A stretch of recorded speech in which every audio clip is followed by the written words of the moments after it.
सुनाई पाठ 11 टाउको भैरव अरियाल। म टोपी टिपेर टाउको छोप्छु, तर कपाल मात्र छोपिन्छ। टाउका भित्रको सिलिङ बिलिङ छोपिँदैन, बरु त्यहाँ एउटा छाल आउँछ, एउटा भुमरी पर्छ।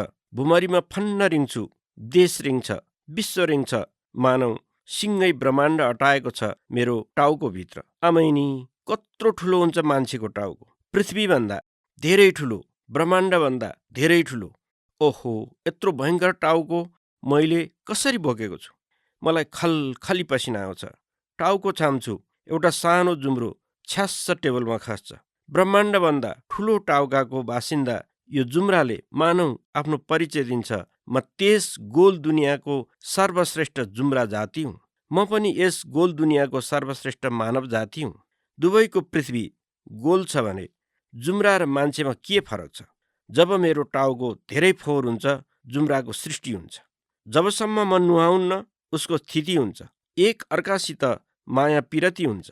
लिखा जन्मिन्छन्, लिखाबाट जुम्रा बन्छन्। यो रौँबाट ऊ रौँ, यो कुनाबाट ऊ कुना, ओहोर दोहोर चलिरहन्छ। जुम्रामा पनि कुनै भास्को डिगामा र कुनै कोलम्बस नौला नौला ठाउँको पत्ता लगाउलान्। जुम्रामा पनि कुनै व्यास, होमर जस्ता कवि होलान्। कोपरनिकस, न्युटन र आइन्स्टाइन निस्केर टाउकाको परिधि र व्यासको लेखाजोखा गर्लान्। गुरुत्वाकर्षण र सापेक्षतावादको व्याख्या गर्लान्। त्यहाँ पनि कृष्ण, कन्फ्युसियस, क्राइस्ट, बुद्ध र मोहम्मद जन्मेर जुम्रा जातिको उद्धारका लागि भरमग्दुर कोसिस गर्लान्। त्यहाँ पनि गाँसबाँसका निम्ति युद्ध होला।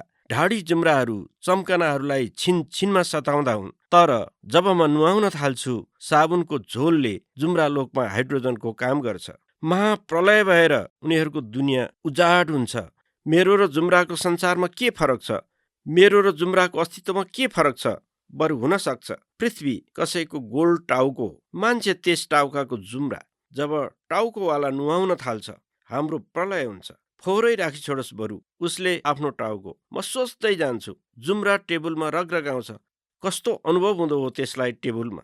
उसले यहाँबाट फेरि फर्कन पायो भने जुम्रा लोकमा कस्तो यात्रा वृत्तान्त सुनाउँदो हो। बुझ्यौ, हाम्रो संसारभन्दा बाहिर अर्कै संसार रहेछ। हो, पक्कै यस्तो व्याख्यान छाड्दो हो, एउटा कुतूहल ल्याउँदो हो।